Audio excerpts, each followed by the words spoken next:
to thank you all for joining us today to celebrate the life of Virginia Eleanor Moore Sebastian, or as we all affectionately called Ginny.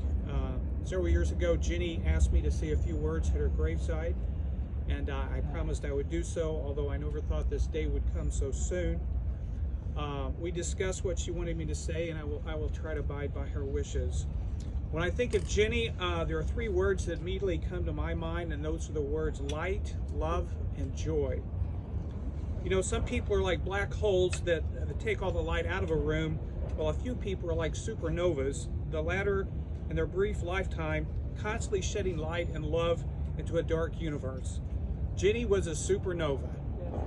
However, Ginny would be the first to tell you that the warmth of her attractive light and the source of her love and joy did not come from herself, but from Jesus. Lindell, once... Lindell, can you get a little closer so I can hear you Yes, better, ma'am. please? I want to hear what you're talking about my sister.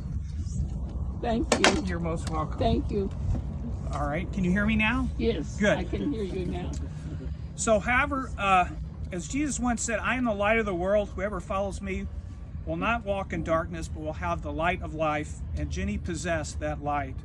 As I think of Ginny, I think of a song I first learned when I was a child that had the lyrics, "This little light of mine, I'm going to let it shine." And that was really epitomized, I think, Ginny. She lived the light, shining her life for Jesus and for others because she loved people. In fact, she loved each person here today, just like Jesus loves us unconditionally and redemptively. When I think of the light and love of Ginny, I think about a quote from one of my favorite authors, C.S. Lewis, who said, "It is a serious thing to live in a world of possible gods and goddesses, to remember that the dullest and most uninteresting person you talk to may one day be a creature which, if you saw it now, you would be strongly tempted to worship, or else a horror and a monster such as you now meet, if at all, only in a nightmare. All day long, we are in some degree, each of us, helping each of us to one of those two destinations." Ginny was always living her life on a mission to point each of us to the most positive and glorious of those two outcomes. But Lewis continues, "It is in the light of these overwhelming possibilities, it is in the awe of the circumspection proper to them, that we should conduct all our dealings with one another, all friendships, all loves, all plays, all politics. There are no ordinary people. You have never talked to a mere mortal. Natures, cultures, arts, civilizations, these are mortal, and their life is to ours is the life of an insect.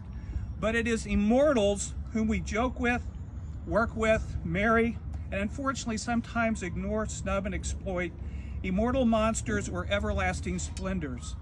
I think all of us who had the joy of knowing Ginny realized that she was not a mere mortal. She was supernatural. She was a supernatural entity who lived a life calling each of us to join her on her supernatural quest. In the last hours of her life, her cardiologist came to give her the news that she would probably not survive the possible surgery that would extend her life. And in response, she just responded with the word of thanks and reached out to hug him. It was a supernatural moment. Somehow awestruck, the doctor responded that she had made all of his work to become a surgeon worth it just to be able to meet a person like her. Don't tell me she was not supernatural. The last word I think about when I think of Ginny was the word joy. She was the most joyful person I've ever known in my entire life, and I'm sure some of y'all could share the same testimony. It was not a naive or superficial joy, since Ginny had many trials in her life and suffered some tremendous pain of all kinds.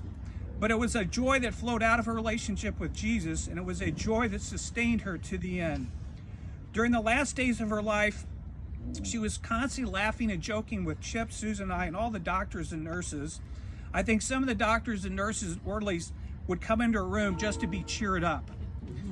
She tried to hug every person that came into her room. All but one doctor complied. We ended up calling him Dr. No Hugs. I saw several leave her room with smiles on their faces. Ginny remained joyful to the very end. She was literally laughing with joy as she entered heaven. And that is the way she wanted to live this life, and that is the testimony she wanted to give to you all. What a testimony to the supernatural nature of her life, and a supernatural gift that all of us who knew her can continue to treasure.